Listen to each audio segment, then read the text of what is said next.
जनता को तो कोई तकलीफ नहीं, विपक्ष के पीठ में दर्द हो रहा है, पेट में दर्द नहीं हो रहा है। क्योंकि पेट में तो 5 साल पहले झारखंड की जनता की गाड़ी कमाई इतना ही खा चुके हैं, तो पेट तो उनका पूरा भरा हुआ है। अब अनपच हो गया है तो उनके पीठ में दर्द हो रहा है। मैं सेवक बनकर काम करूंगा, मैं किसी भी अपने जीवन काल में कोई भी चुनाव नहीं लड़ूंगा, चाहे वो किसी तरह का चुनाव हो। मैं चुनाव से दूर, मैं चुनाव लड़ूंगा नहीं, मैं लड़वाने का काम। खास मुलाकात केलांचल टाइम्स की खास पेशकश। केलांचल टाइम्स, हर खबर पर हमारी नजर। नमस्कार, स्वागत है आपका केलांचल टाइम्स में। मैं हूँ आपके साथ वंदना। झारखंड की राजनीति में आए दिन पक्ष और विपक्ष के बीच में कई आरोप प्रत्यारोप का सिलसिला चल रहा है। देखा जा रहा है कि लगातार झारखंड सरकार पर विपक्ष दल से कई आरोप लग रहे हैं, कई मुद्दों को लेकर सवाल किया जा रहा है। इन तमाम सवाल का जवाब देने के लिए और आरोप का जवाब देने के लिए इस वक्त हमारे साथ में है झारखंड के मुख्यमंत्री हेमंत सोरेन के विधायक प्रतिनिधि पंकज मिश्रा, और इनसे बातचीत कर रहे हैं हमारे चैनल के हेड नंदन झा। तो इन तमाम सवाल का जवाब देखने के लिए देखते हैं ये खास रिपोर्ट। नमस्कार, आप देख रहे हैं केलांचल टाइम्स और मैं हूं नंदन झा। सरकार के 2 साल पूरे हो चुके हैं, लगभग 15 से 20 दिन से ज्यादा हो चुके हैं। आज हम लोग जिस शख्स से बात करेंगे, ये शख्स झारखंड में किसी परिचय के मोहताज नहीं है। आज की झारखंड मुक्ति मोर्चा के केंद्रीय सचिव, मुख्यमंत्री के सलाहकार, मुख्यमंत्री के बरहेट प्रतिनिधि पंकज मिश्रा जी हमारे साथ हैं। इनसे बात करेंगे 2 साल में क्या सरकार का विकास हुआ, बरहेट में क्या विकास हुआ। विपक्ष आरोप लगा रही कि सरकार ने 2 साल में एक भी काम नहीं किया। विपक्ष का आरोप है सरकार ने कुछ नहीं किया 2 साल, खजाना को लूटा और बहाना बना रही है कि खजाना खाली छोड़कर चले। विपक्ष का आरोप तो सही है, हमने हाथी उड़ाने का काम नहीं किया। विपक्ष हाथी उड़ाने के नाम पर, उद्योगपतियों के साथ बम्बई में रोड शो करने के नाम पर जो खजाने की लूट किया, तो जनता ने तो बता दिया हमने तो कोई खजाना का लूट नहीं की, इसलिए विपक्ष का आरोप सही है। चुनाव से पहले सरकार ने कहा था नौकरी देंगे, रोजगार देंगे, रोजगार भत्ता देंगे। आप बताइए, पता लगाइए कि नौकरी मिला कि नहीं मिला। बहुत सारे ऐसे बेरोजगार लड़के हैं, आप हर एक जिला में जाकर निकालिए, आए दिन नौकरियां मिल रही है। जो पिछली सरकार अनुकंपा वाला नौकरी भी बंद कर दिया था, हम उन्हें भी देने का काम कर रहे हैं, रोजगार मुहैया करा रहे हैं। जनता को तो कोई तकलीफ नहीं, विपक्ष के पीठ में दर्द हो रहा है, पेट में दर्द नहीं हो रहा है। क्योंकि पेट में तो 5 साल पहले झारखंड की जनता की गाड़ी कमाई इतना ही खा चुके हैं, तो पेट तो उनका पूरा भरा हुआ है। अब अनपच हो गया है तो उनके पीठ में दर्द हो रहा है। जहां तक यह सरकार है, निश्चित रूप से 3.25 करोड़ झारखंडियों का सरकार है। यहाँ के आदिवासी, मूलवासी, अल्पसंख्यक, पिछड़े वर्ग, अनुसूचित जनजाति, सभी वर्गों की सरकार है। आप देखिए कि पिछली सरकार ने गरीबों का तन ढकने वाला 10 रुपये में धोती, साड़ी, लुंगी जैसी योजना को बंद कर दिया। यह सरकार बनते ही सबसे पहले गरीबों के तन ढकने के लिए कपड़ा कैसे हो, 10 रुपये में धोती, साड़ी, लुंगी जैसी योजना 1 साल में 2 बार 6 महीना पर मिलेगा। ये योजना लाने के काम मिला। पूर्व की सरकार ने 5 रुपये में भरपेट भोजन, दाल भात जैसी योजना को बंद कर दिया था। यह सरकार आते ही प्रखंड हो, अनुमंडल हो, जिला मुख्यालय हो, सभी केंद्रों पर, ताकि यहाँ से कोई भी गांव से गरीब दुखिया जिला मुख्यालय या प्रखंड मुख्यालय अपने काम कराने आते हैं तो उन्हें भोजन के लिए भरपेट भोजन कैसे मिले, इसकी व्यवस्था सरकार ने की। कोरोना जैसी महामारी में भी देखिए, जहां पूरा भारतवर्ष हाथ खड़ा कर दिया था, हमारी सरकार में तो माननीय मुख्यमंत्री श्री हेमंत सोरेन जी ने ऑक्सीजन भेजने का काम भारत के विभिन्न प्रदेशों में किया, भर भर कर अपने क्षेत्र की जनता का बचाव करते हुए। वैसे भारत के वैसे राज्य जहां ऑक्सीजन के लिए लोग मर रहे थे, तबाही थी, चाहे वो ट्रेन के माध्यम से हो या रोड के माध्यम से हो, सभी जगह ऑक्सीजन भेजने का काम किया गया। झारखंड में ऑक्सीजन प्लांट लगाने का, स्वास्थ्य केंद्रों में लगाने का काम किया गया। हमारे मजदूर भाई जो भारतवर्ष के विभिन्न राज्यों में फंसे हुए थे लॉकडाउन में, उनको ये सरकार ट्रेन के माध्यम से, बस के माध्यम से या प्लेन के माध्यम से अपने राज्य में लाने का काम किया। प्रधानमंत्री जी तो बोले थे कि चप्पल पहनने वाले भी हवाई जहाज पर सफर करेंगे, लेकिन वो तो बोल कर रह गए। हमारे मुख्यमंत्री जो गरीबों के मुख्यमंत्री है, गरीबों के मसीहा है, उन्होंने चप्पल और बिना चप्पल पहनने वाले मजदूरों को भी प्लेन में बैठाकर अपने प्रदेश में लाने का काम किया और लाकर यूं ही अपने हालातों पर नहीं छोड़ा। मनरेगा जैसी योजनाओं वैसे मजदूरों को देने का काम किया गया। गांव गांव में दीदी किचन जैसी योजना खोलकर सभी को भोजन मुहैया कराया गया। ये तो सरकार की उपलब्धि है। मैं विपक्ष के साथियों से कहना चाहता हूं कि आलोचना प्रतिलोचना होनी चाहिए, लेकिन सरकार के कुछ अच्छे कामों को भी सराहना होनी चाहिए। लेकिन इस देश की विडंबना ही है कि जब देश का बागडोर ही झूठे आदमी के हाथों में लग जाए। भारतीय जनता पार्टी कितनी झूठ बोलती है और कितनी नौटंकी करती है। इनका ड्रामा नौटंकी तो सब देख रहा है, सब जनता, सारी जनता देख रहा है इनके कथनी और करनी में कितना फर्क है। हाँ, ये वक्ता इनके पार्टी में अच्छे अच्छे हैं, ये लोग अच्छे स्कूल कॉलेज में पढ़े हैं, अच्छे घर से हैं, पहनावा ओढ़ावा अच्छा है, देखने में चेहरा बहुत अच्छा है, तो वक्तव्य भी अच्छा देते हैं। 5 दिन पहले जो पंजाब में घटना घटी, उनको आप किस नजरिए से देखते हैं? देखिए,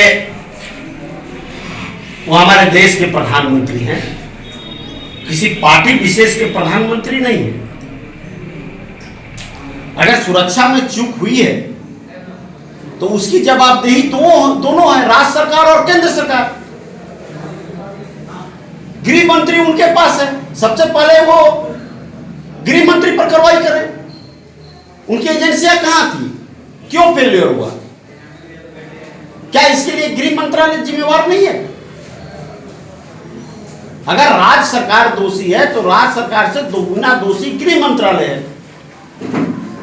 भारत के प्रधानमंत्री को चाहिए कि निश्चित रूप से गृह मंत्री पर भी कार्रवाई करें, लेकिन वो ऐसा नहीं करेंगे। कहीं ये चुनावी हथकंडा तो नहीं? हम क्या बोले, ये नौटंकी वाली पार्टी है, ये कुछ भी कर सकती है। देखिए, भारत आजादी के बाद हमने इतना प्रधानमंत्री देखा, इस तरह की भर्सन बोलता है तो बहुत दर्द होता है। आपको याद होना चाहिए 2014 में हमारे झारखंड के मुख्यमंत्री माननीय श्री हेमंत सोरेन जी थे और रांची में प्रधानमंत्री मोदी जी आए थे। उस कार्यक्रम में हमारे माननीय हेमंत सोरेन जी भी शरीक हुए थे। और प्रधानमंत्री जी मंच पर बैठे हुए हैं और जब हेमंत सोरेन जी भाषण देने लगे तो वो आरएसएस और बीजेपी के लोगों ने उनको हुड आउट करने का काम किया, हल्ला करना शुरू कर दिया। ये कौन सी सभ्यता संस्कृति है? तो दूसरे पर हो तो जनता, अपने पर हो तो उग्रवादी। क्या पंजाब की जनता उग्रवाद है? क्या उग्रवादी है? क्या अपने देश में क्या चीज का डर? सारी सुरक्षा व्यवस्था है, अपने देश में क्या चीज का डर? आप जनता के हुमायदी हैं, जनता आपके प्रिय है, तो खैर ये जांच का विषय है। अब तो सुप्रीम कोर्ट में चल रहा है कि जांच हो, और सही में अगर चूक हुआ है तो चाहे राज्य सरकार हो या केंद्रीय गृह मंत्रालय हो, निश्चित रूप से कार्रवाई होनी चाहिए, क्योंकि अगर हमारे भारत के प्रधानमंत्री पर, वो हमारे हम लोगों के भी प्रधानमंत्री। चलिए, इसके बाद आते हैं बरहेट पर। बरहेट की जनता को मुख्यमंत्री पर पूरा भरोसा है, मुख्यमंत्री के ना होने पर आपके ऊपर भरोसा है। 2 साल बीतने के बाद 3 साल बचा, बरहेट में कोई ऐसा बड़ा प्रोजेक्ट की आप लोग पहल करेंगे या कर रहे हैं? देखिए, जिससे कि यहाँ के लोकल लोगों को ज्यादा से ज्यादा रोजगार मिले। बरहेट विधानसभा की जनता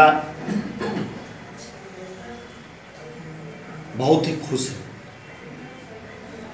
कि इस क्षेत्र के चुने हुए जनप्रतिनिधि विधायक इस राज्य के मुखिया हैं, और हर एक महीना पर 2 दिन के लिए हमारे मुख्यमंत्री जी अपने विधानसभा के विभिन्न प्रखंडों में आते हैं, और जिस तरह उनका बरहेट विधानसभा है, उनके लिए पूरे राज्य का विधानसभा महत्वपूर्ण है। वो सभी के मुख्यमंत्री हैं। लेकिन हम यहाँ के विकास के बारे में देखें कि बहुत बड़ी समस्या था बिजली का। आज बिजली का शिलान्यास हुआ, ग्रिड का, पावर ग्रिड का, बरहेट के भोगनाडी में शायद 80 करोड़ के लागत से वो बन रहा है। अभी आपके बरहेट, पतना, सुंदर पहाड़ी, बुआरी जोर ही नहीं, सभी प्रखंड, चाहे बोरियो हो, मडरो हो, राजमहल हो, उधवा हो, सभी प्रखंड में टेंडर हो गया है, काम चालू होने की स्थिति में है कि सबके घर घर में जल नल योजना, नल खोलिए पानी मिलना शुरू हो जाएगा। ये सबों के घर में, यह हमको लगता है कि इस साल के अंत तक पूरा हो जाएगा। अब पुल पुलिया हो या रोड की स्थिति हो, आप देख लें, सभी जगह रोड हो या पुल पुलिया हो, काम चल रहा है, और विकास के मायने में बरहेट विधानसभा पीछे नहीं है, विकास हो रहा है। इस विकास का श्रेय पंकज मिश्रा को जाएगा या विधायक या सीएम को जाएगा? नहीं, मैं तो जनता का सेवक हूं, और मैं कार्यकर्ताओं से रूबरू आप होते हैं, उनकी समस्या को आप सुनते हैं। मैं माननीय के जनप्रतिनिधि हूं, तो मैं तो कुछ नहीं हूं। हम जो यहाँ की समस्या होती है, सारी समस्या को सूचीबद्ध कर हम यहाँ के स्थानीय विधायक और सूबे के मुख्यमंत्री माननीय श्री हेमंत सोरेन जी को सौंपता हूँ, और उसके अनुरूप वो काम करते हैं। हमारी कोई देर नहीं है। हम अपने यहाँ के कार्यकर्ताओं को धन्यवाद देना चाहते हैं, उनका सहयोग हमें मिलता है, और कार्यकर्ता के सहयोग से, जनता के सहयोग से ही हम जो भी समस्या के समाधान होता है माननीय मुख्यमंत्री जी करते हैं। मैं तो एक कड़ी का काम करता हूं। चलिए, कार्यकर्ताओं का समर्थन आपके पास है, सब लोग जानना चाहते हैं पंकज मिश्रा विधायक कब बने? मैं अपने जब से राजनीतिक शुरू किया तब से घोषणा किया हूं, और आज भी करता हूं, मैं सेवक बनकर काम करूंगा। मैं किसी भी अपनी जीवन काल में कोई भी चुनाव नहीं लड़ूंगा। चाहे वो किसी तरह का चुनाव हो। मैं चुनाव से दूर हूं, मैं चुनाव लड़ूंगा नहीं, मैं लड़वाने का काम करूंगा। मतलब राज्यसभा जाएंगे? नहीं, ना हम विधायक, ना ही राज्यसभा मेंबर, ना ही एमपी, मैं किसी चीज का सपना नहीं देखता हूं। फिर लोग कैसे कहेंगे भाई मेरे भी घर में पूर्व सांसद, पूर्व मंत्री थे, कैसे? देखिए, मैं एक किसान का बेटा हूं, हमारी राजनीतिक विरासत में हमें कुछ नहीं मिला। मैं झारखंड मुक्ति मोर्चा पार्टी को और आदरणीय पार्टी के सुप्रीमो शिबू सोरेन जी को, हेमंत सोरेन जी को, स्वर्गीय दुर्गा सोरेन जी को, मैं उनका शुक्रगुजार हूं कि एक साधारण सा किसान के बेटा को पार्टी के इतने बड़े पदों पर लाकर और मुझ पर जो विश्वास किया, मैं सोचता हूं कि वही मैं विश्वास के साथ पार्टी में निष्ठावान बनकर काम करूं। चलिए, काम तो करेंगे, पार्टी में ईमानदारी से काम कर रहे हैं जनता का साथ, लेकिन रात में कभी सोचते नहीं, अपने आप में सोचते हैं एक विधायक बन जाता तो मैं भी मंत्री रहता? मेरा इच्छा होती है? नहीं, मेरा शुरू से ही कोई सपना नहीं है। मैं जब से राजनीति में कदम उठाया तब से यही सोचा कि मैं ना विधायक बनूंगा, ना एमपी बनूंगा, ना राज्यसभा जाऊंगा, ना ही हम बोर्ड निगम का मेंबर बनेंगे। मुझे कोई चीज का शौक नहीं है। मुझे एक ही है कि अपने कार्यकर्ताओं और अपनी जनता के बीच में रहे और उनकी हर समस्या का, सुख दुख का हम जितना समाधान कर सके वो मेरे लिए काफी है। हर सुख दुख का समाधान करें जनता का, यही मेरा इच्छा है। ना राज्यसभा जाऊंगा, ना विधानसभा जाऊंगा, ना एमपी बनूंगा, कभी मन में ऐसी लालसा नहीं है, क्योंकि एक किसान के बेटा को जो गुरुजी ने और सूबे के मुख्यमंत्री हेमंत सोरेन जी ने जो सम्मान दिया है, ये उनकी काबिले तारीफ है। मैं उनके मुझे सम्मान देने के लिए मैं उन्हें धन्यवाद देता हूँ और मैं सिर्फ जनता के बीच और कार्यकर्ताओं के बीच रहूँगा और उनकी सेवा करूँगा। केलांचल टाइम्स, हर खबर पर हमारी नजर।